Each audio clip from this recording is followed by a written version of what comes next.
आप मेरे पीछे देख रहे हैं, यह है गौतम बुद्ध नगर की सूरजपुर स्थित जिला अदालत और यहाँ पर एक महत्वपूर्ण फैसला सुनाया गया है, जिसमें कि एक साजिश के तहत जानलेवा हमले को लेकर यहाँ पर एक मामला आया था और उसमें ये बचाव पक्ष का अधिवक्ता एडवोकेट देवेंद्र चौधरी हैं। इन्होंने महत्वपूर्ण दलील देते हुए उस मामले को सिद्ध किया और उसमें इनके जो जो अभियुक्त थे उनको बाइज्जत बरी किया गया है। और यहाँ हम जानते हैं इस पूरे मामले को, क्या कुछ इसमें फैक्ट मिले और किस तरह से ये मामला इस तरह से मोड़ में आया, आइए बात करते हैं। देवेंद्र जी, आपका बहुत बहुत स्वागत है। ये पूरा प्रकरण क्या था? सबसे पहले तो मैं धन्यवाद करना चाहूँगा आपका और आपके चैनल का कि आप लोग इस तरह की अच्छी खबरों को समाज में पहुँचाने का कार्य करते हैं। और जैसा कि आपने पूछा, ये जो मामला था ये गाली गलौज, मारपीट और जान से मारने की धमकी का मामला था। ये सन 2017 में एक FIR दर्ज हुई थी धनकौर थाने में, जिसमें 4 लोगों को अभियुक्त बनाया गया था, जिसमें 3 बेटे और 1 उनके पिता, चारों एक ही घर और एक ही परिवार से चारों लोग थे जिनको अभियुक्त बनाया गया। उनके खिलाफ FIR दर्ज करने के साथ साथ उसमें कोर्ट में चार्जशीट भेजी गई। चार्जशीट भेजने के बाद में उस पर हम लोगों ने अपना जो हमारा प्रोसीजर होता है उसके तहत हमने प्रोसीडिंग की, जिसमें हमने ये सिद्ध किया कि ये जो मुकदमा लगाया गया था ये मुकदमा रंजिशन और साजिश के तहत लगाया गया था। इसमें जो पुलिस ने जांच की थी उस जांच में भी बहुत सारी ऐसी कमियां थी जिनको हमने पकड़ा, जिनको हमने देखा और न्यायालय के समक्ष हमने तथ्यों के आधार पर उन साक्ष्य को प्रस्तुत किया और माननीय न्यायालय ने उन सभी साक्ष्य के आधार पर और तथ्यों के आधार को देखते हुए हमें इसमें जो है चारों अभियुक्तों को बाइज्जत बरी किया गया है। अच्छा, इसमें FIR दर्ज हुई, चार्जशीट आई, कोर्ट के सामने रखी गई, ऐसी क्या आपको फैक्ट मिला, ऐसी क्या बारीकी आपको देखने को मिली जो आपने कोर्ट के सामने रखी या कोर्ट ने उसको माना और चारों अभियुक्तों को बाइज्जत बरी किया? देखिए, मैं एक चीज़ बताता हूँ। इसमें इलियास जी, सबसे पहले था क्या, जब इसमें चार्जशीट आई तो चार्जशीट के समय पे हमने चार्जशीट को जब गहराई से उसमें अध्ययन किया, हमने और हमारी पूरी जो एसोसिएट है उसमें हमारे कई सारे साथी हैं, जैसे एडवोकेट सना चौधरी हैं, एडवोकेट प्रिया तिवारी हैं, शिखा नागर हैं, प्रिंस भाटी एडवोकेट हैं, नितिन कुमार जी है। तो हम सब ने बड़ी गहराई से उसको चार्जशीट को पढ़ा, उसका अध्ययन किया और उसमें जो पुलिस ने जांच की थी उसमें बहुत सारे ऐसे तथ्य थे जिनको हमने ये पकड़ लिया था कि ये बिल्कुल गलत तथ्यों पर आधारित है। और हमने उन सब चीज़ों को देखते हुए हमने कोर्ट में पेश की और हमने जो है अपनी बातों को रखा और कोर्ट ने उन्हीं सभी तथ्यों और साक्ष्यों को आधार मानते हुए इन सभी को बरी किया है। तो आज ये वाकई एक सत्य की जीत हुई है?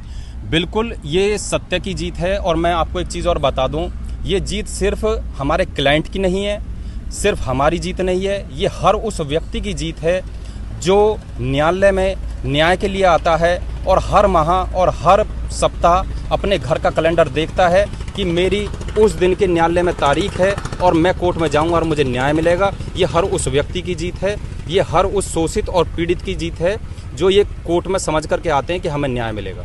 अच्छा, ये 2017 का मामला था, बहुत लंबा समय हो गया। होता क्या है, इसमें जो कानूनी प्रक्रिया है उसमें कई बार चीज़ें ऐसी होती हैं कि हम चाह करके भी चीज़ों को कम समय में नहीं करा पाते हैं, क्योंकि इसमें किसी एक व्यक्ति के ऊपर कोई भी मामला निर्भर नहीं होता है। जैसे मान लिया हम लोग हैं, हम एडवोकेट हैं, हमारे साथ में इसमें कुछ साक्ष्य के तौर पर जो गवाह जुड़े हुए होते हैं, इसमें सरकारी वकील जो AP होते हैं उनका भी रोल होता है, इसमें माननीय न्यायालय का भी रोल होता है। प्रत्येक व्यक्ति प्रत्येक डेट पर उपलब्ध है, वो सभी अपनी जिम्मेदारियों से सभी काम को करते हैं, तब जाकर हमारे कोई भी जो केस होते हैं वो जजमेंट की तरफ पहुंचते हैं। इसलिए कई बार समय लग जाता है इस तरह के केसों में भी। अच्छा, आपने इसमें कई जो बारीकी हैं उनको निकाला और अदालत के सामने रखा, तो कई बार जो मुकदमे होते हैं उसमें संदेह का लाभ भी होता है, तो इसमें जो अदालत ने वो किस बिंदु को महत्वपूर्ण माना?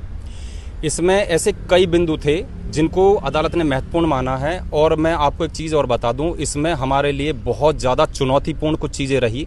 जैसे कि ये जो मुकदमा था इसमें टोटल 4 लोग थे, एक पिता और 3 उनके पुत्र, चारों के चारों ही एक ही परिवार से और एक ही घर से थे। उन सभी के लिए हमें साक्ष्य जुटाना और छोटी छोटी बारीकियों को पकड़ना, ये हमारे लिए काफ़ी चुनौतीपूर्ण रहा। और इसमें कई चीज़ें ऐसी थी जो हमने कोर्ट में पेश की, जिनका संदेह का लाभ मिलते हुए कोर्ट ने इन सभी को बाइज्जत बरी किया है। अच्छा, इसमें एक चीज नई ये आई, जो वादी है वो क्या कह रहा है और जो चोटिल हुआ है व्यक्ति वो क्या बयान में कह रहा है? जो वादी है उसने बताया था कि हमारा जो अभियुक्त गण हैं उनसे कुछ पैसों का लेन देन था, उस पैसे के लेन देन को लेकर के हमारा आपसी झगड़ा हुआ। उस झगड़े में इन्होंने एक जैसे बोलते हैं बलकटी, उससे हमारे भाई के ऊपर प्रहार किया है, उस पर वार किया है और उसको चोट लगी है। जो चोट मारने वाले हैं उनके चारों के नाम बताए हैं इन्होंने कि ये नाम है इनके, और जिसमें इस तरीके से उन्होंने बताते हुए जो चोटिल है उसने भी बताया कि मुझे चोट लगी है, उसका मेडिकल भी हुआ है। लेकिन सभी तथ्यों को ध्यान में रखकर हमने एक एक चीज़ को बारीकी से ये सिद्ध किया है कि जो चोट लगी है वो भी किसी अभियुक्त गण ने नहीं मारी है।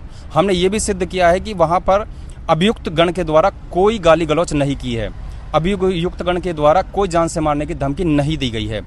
ये क्योंकि बहुत सारी ऐसी चीज़ें थी जो हमने साक्ष्य के तौर पर जुटाई, माननीय न्यायालय के सामने पेश की और तब जाकर के हमने ये सिद्ध किया है।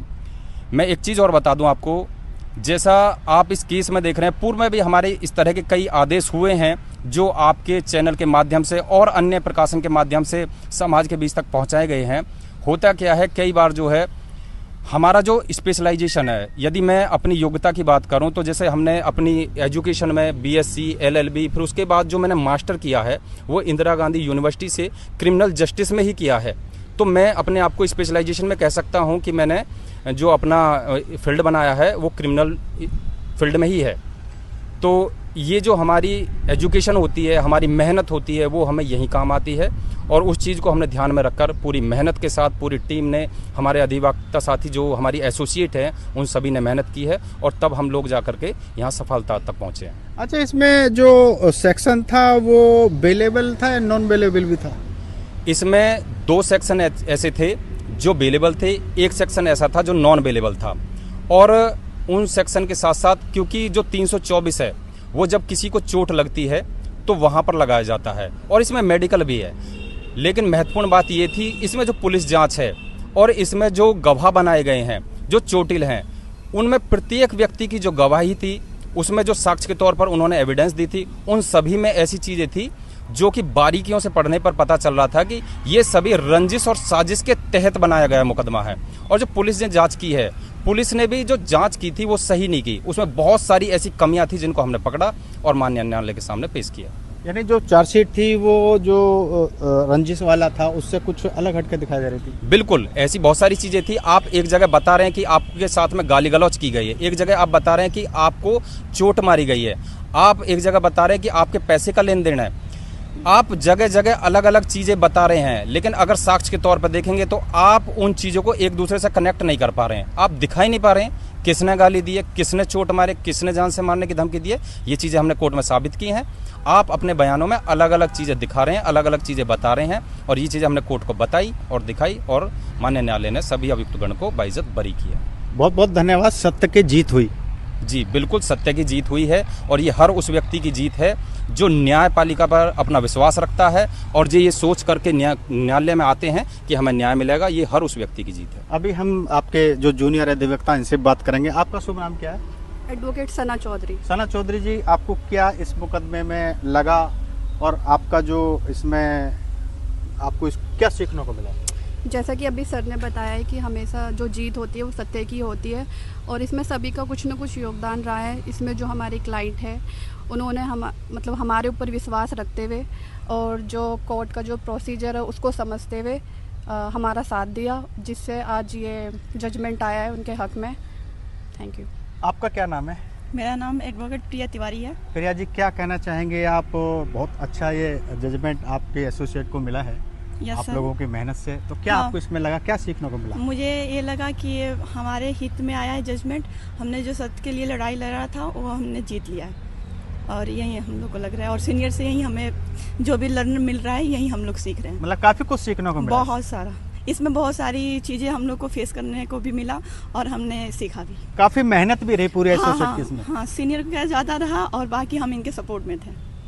आपका क्या नाम है? मेरा नाम शिखा नागर है। शिखा नागर जी, क्या कहना चाहेंगे, क्या कुछ आपको सीखने को मिला इसमें? नया एक ऐतिहासिक ये फैसला आया है thank you for the asking. But मैं ये कहना चाहूँगी, जैसे हमारे सीनियर ने बताया, अभी मेरी तो अभी ये शुरुआत है। मैंने अभी इस फील्ड में कदम रखा है और मैं एक ऐसे सीनियर के अंडर में काम कर रही हूँ जो एक बहुत ही चीज़ों को बारीकियों से हमें सिखाते हैं, खुद भी अपना बारीकियों से काम करते हैं। और जो इस केस में है, मैंने ये सीखा कि जब तक आप किसी चीज़ को बारीकी से नहीं जानोगे तो आप जीत हासिल करना उस चीज़ के लिए नामुमकिन हो जाएगा। तो जीतने के लिए पहली बात तो चीज़ों को बारीकी से जानिए और क्या फैक्ट को पढ़िए। और हमारे हित में जजमेंट आया, मुझे बहुत अच्छा लगा इस चीज़ के बारे में। बहुत बहुत धन्यवाद आप सारी टीम को, आपने मेहनत की और ये फैसला आया। तो ये था, यहाँ पर एक सत्य की जीत हुई है और ये गौतम बुद्ध नगर की जिला अदालत में कि कई बारीकियों को ये पूरी एडवोकेट टीम ने अदालत के सामने रखा। अदालत ने उसको माना कि ये जो मामला था वो FIR कुछ थी, चार्जशीट कुछ थी, लेकिन आरोप साबित नहीं हुए। फिलहाल इतना ही, फिर मिलेंगे अगली स्टोरी के साथ। धन्यवाद।